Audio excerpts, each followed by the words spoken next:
ಹೃದಯಕ್ಕೆ ನೀರು ಕೊಡುತ್ತೇನೆ ತಡೆ.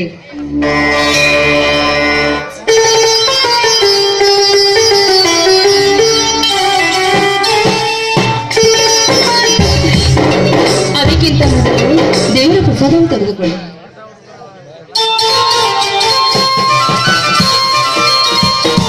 ಹೇಳು ಮಂಗಳ, ಮಹಾಸತಿಯನ್ನು ಸುಳ್ಳಂತೆ ಪತಿಯ ಮೇಲಿರ್ತಕ್ಕಂಥ ನಿನ್ನ ಕೀರ್ತಿ ಅಮರವಾಗಲಿ, ನಿನ್ನ ಕೈ ಹಿಡಿದ ನನ್ನ ಬಾಳು ಬಂಗಾರವಾಗಲಿ.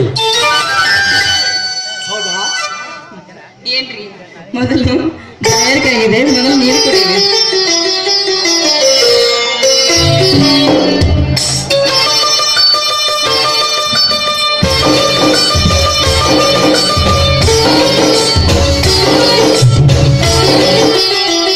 ನೀ ಕೊಟ್ಟ ಈ ಪನ್ನೀರಿನಿಂದ ಈ ದೇಹದ ದೇಹ ಸಂತೃಪ್ತಿಗೊಂಡಿತು. ಆದರೆ ಮಳೆ ಚಳಿ ಬಿಸಿಲನ್ನದೆ ಕಸ ಕಟ್ಟಿ ತೆಗೆದ ಸಣ್ಣಾದ ಈ ರೈತನ ದಾಹ ಇನ್ನೂ ತೀರಿಲ್ಲ. ಅಂದರೇನು ಸ್ವಾಮಿ, ನಿಮ್ಮ ಮಾತಿನ ಅರ್ಥ ನನಗೆ ಒಂದು ತಿಳಿತೇ ಇಲ್ಲ. ನಿಜ ಮಂಗಳ, ಈ ರೈತನ ಚರಿತ್ರೆ ಯಾರಿಗೂ ಅರ್ಥವಾಗುತ್ತಿಲ್ಲ. ಯಾಕೆಂದರೆ ರೈತನ ಕತ್ತೆ ಭೂಮಿಗೆ ಬೆಳೆಯಲು ಹೊತ್ತಿದೆ. ರೈತ ನಿತ್ಯ ಹಸಿರು ಕಂಡು ಹಸನ್ಮುಖಿ ಆಗಲಿ ಅಂತ ನೀರಾವರಿ ಕಾಲುವೆ ಬಂದಿತ್ತು. ಅದಕ್ಕಾಗಿ ಸಿಕ್ಕಾಪಟ್ಟಿ ಭೂಮಿಯೂ ಹೋಯಿತು. ಆದರೆ ಅದೇ ನದಿಯಿಂದ ನೀರು ಸಹಿತ ಬರಲಿಲ್ಲ. ಕಳೆದುಕೊಂಡ ಭೂಮಿಗೆ ಹಣವೂ ಇಲ್ಲ. ಉಳಿದ ಭೂಮಿಯಲ್ಲಿ ನನಗೆ ಬೀಜವನ್ನು ಬಿತ್ತಬೇಕೆಂದರೆ ಸರ್ಕಾರಿ ಸಬ್ಸಿಡಿ ಬೀಜವೂ ಇಲ್ಲ, ಗೊಬ್ಬರವೂ ಇಲ್ಲ. ಹಸುರಿನ ಸಗಣಿಯಿಂದ ತುಸುಮಾರು ಬೆಳೆದು ಮಾರುಕಟ್ಟೆಗೆ ಮಾರಲು ಹೋದರೆ ಅದಕ್ಕೆ ಬೆಂಬಲವಾದ ಬೆಲೆಯೂ ಇಲ್ಲ. ಹೀಗಾಗಿ ಹೇಗೆ ಆಡುತ್ತದೆ ರೈತನ ಕಿಚ್ಚು? ಧಿಕ್ಕಾರವಿರಲಿ ರೈತರ ವಿರೋಧಿಗಳಿಗೆ. ಅಂದರೆ ರೈತರ ವಿರೋಧಿಗಳಿಗೆ ಕಚ್ಚಿ ಹಾಕಿ ನಿಲ್ಲಬೇಕಂತೀರಾ? ಅನ್ನುವುದೇನಿದೆ ಮಂಗಳ? ಹಗಲು ರಾತ್ರಿ ಕಷ್ಟಪಟ್ಟು ದುಡಿದ ಮತ್ತೆ ಕಿಚ್ಚು ನೆನಪಾದರೆ ಆ ದಲಾಲರ ಪಾಠಕ್ಕೆ ಚಪ್ಪಲಿ ಹಾರ ಹಾಕಿ ಹಚ್ಚಬೇಕೆನಿಸುತ್ತದೆ. ಏನೂ ಆದರೂ ನೀವು ಶಾಂತದಿಂದ ಆಗುವುದು ಒಳ್ಳೆಯದಲ್ಲ. ಬೆಳೆ ಸಾಲದ ಬಾಧೆ ತೀರಿಸದಾಗದು. ದಿನಕ್ಕೊಬ್ಬ ರೈತರು ಆತ್ಮಹತ್ಯೆ ಮಾಡಿಕೊಂಡು ಸಾಯುತ್ತಿರುವಾಗ ನಾನು ಹೇಗೆ ಶಾಂತವಾಗಲಿ ಮಂಗಳ? ನಾನು ಹೇಗೆ ಶಾಂತವಾಗಲಿ? ಆತ್ಮಹತ್ಯೆ ಮಾಡಿಕೊಂಡ ರೈತನಿಗೆ ಸರ್ಕಾರದವರು 5 ಲಕ್ಷ ರೂಪಾಯಿ ಹಣ ಘೋಷಣೆ ಮಾಡಿ ಸತ್ತ ಅವನ ಹೆಂಡತಿಗೆ ತಿಂಗಳಿಗೆ 2,000 ಶಾಸನ ನೀಡಿದೆ. ಉದ್ಯೋಗಕ್ಕಾಗಿ ಪಶುಭಾಗ್ಯ ನೀಡಿದೆ. ಆದರೆ ಅದರ ಲಾಭ ನಮ್ಮಂತ ರೈತರಿಗಾಗಿಲ್ಲ ಮಂಗಳ. ಬರೀ ಓಸಿ ಜೂಜು ಮಟ್ಕಾಡಿ ಸರಾಯಿ ಕೊಡುವ ಮಡದಿಯ ಮಾಂಗಲ್ಯ ಮಾರಿದ ಸುರಾದರಿಗಾಗದ ನಮ್ಮಂತ ರೈತರಿಗಲ್ಲ ಮಂಗಳ. ನೋಡಿ, ಸರ್ಕಾರದ ಅದನ್ನು ಪರಿಶೀಲನೆ ಮಾಡಿ ನಿಜಕ್ಕೂ ಅದರ ನ್ಯಾಯ ಕೊಡಬೇಕು. ಕಣ್ಣಿದ್ದು ಕುರುಡರಾಗಿರುವ ಅಧಿಕಾರಿಗಳು ಲಂಚದ ಮಂಚವೇರಿಗೋ ಕಾಸಿ ನಗುತ್ತಿರುವಾಗ ಈ ರೈತನ ನೋವಿನ ಅರ್ಥ ಅವರಿಗೇನೋ ಗೊತ್ತು ಮಂಗಳ. ಪ್ರತಿ ವರ್ಷದಂತೆಯೂ ಈ ವರ್ಷವೂ ಬರಗಾಲದಲ್ಲಿ ಜನಧನಗಳು ಸತ್ತದ್ದು ಲೆಕ್ಕವಿಲ್ಲದೆ ಇರುವಾಗ ಈ ರೈತನ ಶಾಪ ಅವರಿಗೆ ತಕ್ಕದೆ ಬಿಡಲಾರದು. ನೋಡಿ, ಶಾಪ ತಟ್ಟದೆ ಎದೆ ಗಟ್ಟಿ ಮಾಡಿಕೊಂಡು ನೋಟಿನ ಕಟ್ಟಿನ ಮೇಲೆ ಮನೆ ಕಟ್ಟಿ ಮಲಗುವ ನಮ್ಮಂತರ ಹರಿವು ಎಲ್ಲಿ ಆಗಿರಬೇಕು ಆ ರೈತರ ಭಯ. ಅವರಿಗೆ ಭಯವಿಲ್ಲ, ನಮಗೆ ಜಯವಿಲ್ಲ ಅಂತೀಯ?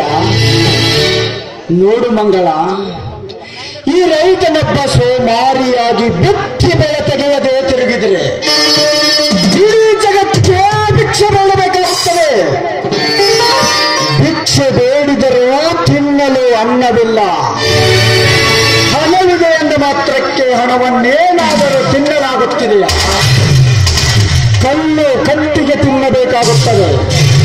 ಅನ್ನ ದೇವರು, ಅನ್ನ ದೇವರ ಮುಂದೆ ದೇವರುಂಟೆ. ಕವಿಯ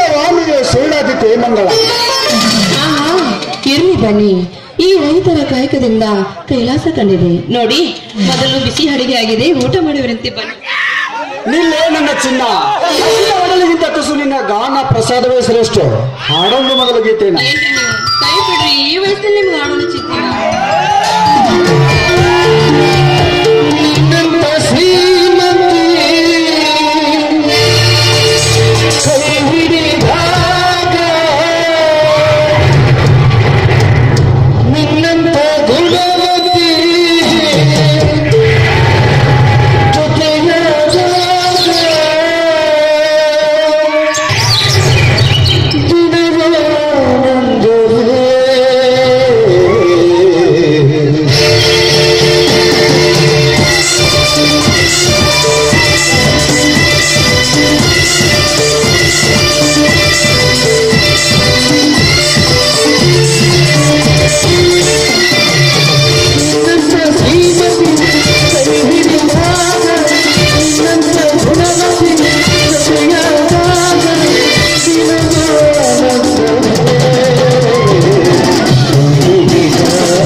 ಚಿಕ್ಕಮಗಳೂರಿನಿಂದ ಈಗ ಬಂದೇನಪ್ಪ.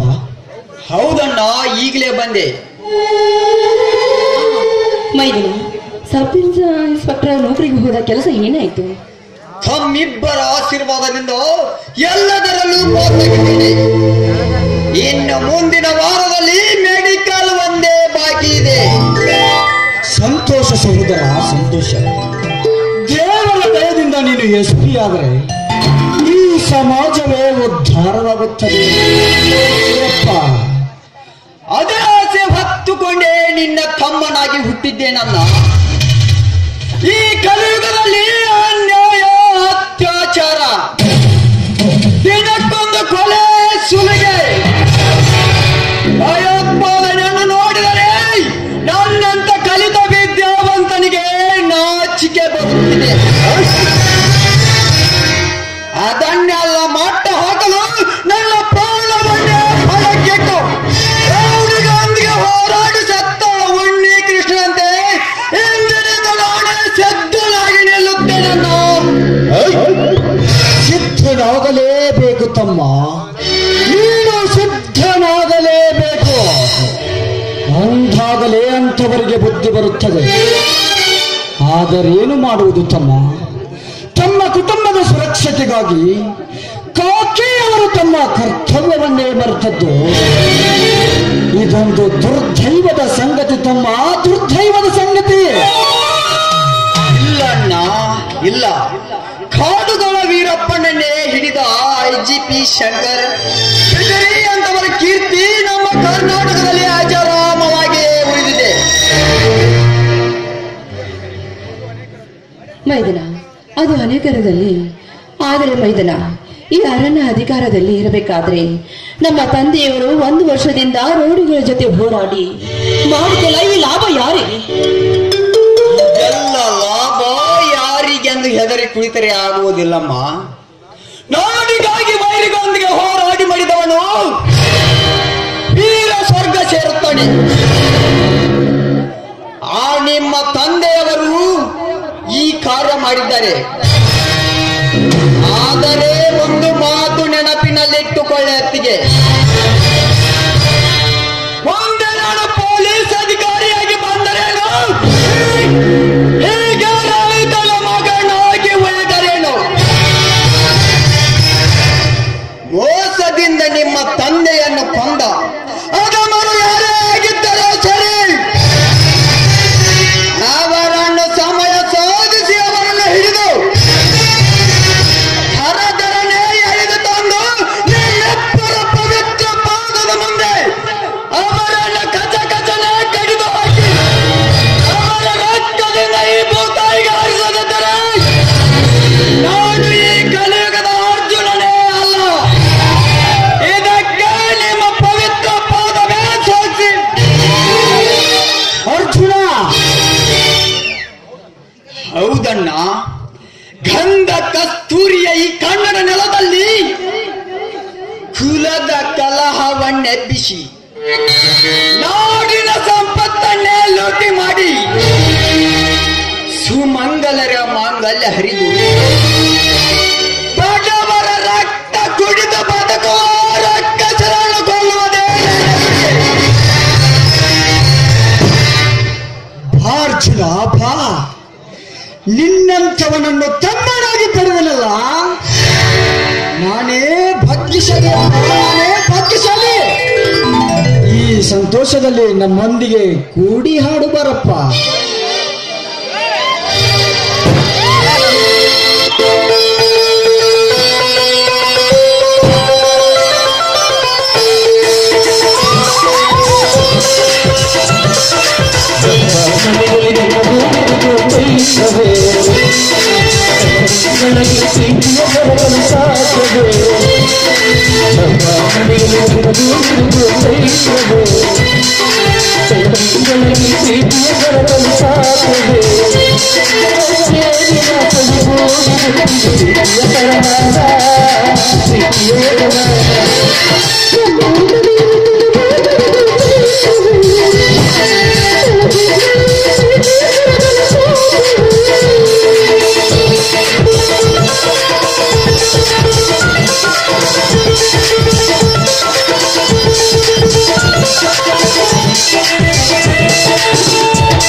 ಕೃಷ್ಣ, ಅದೇಕೋ ಅವಸರದಿಂದ ಬಂದಿರುವೆಯಲ್ಲ, ಏಕೆ?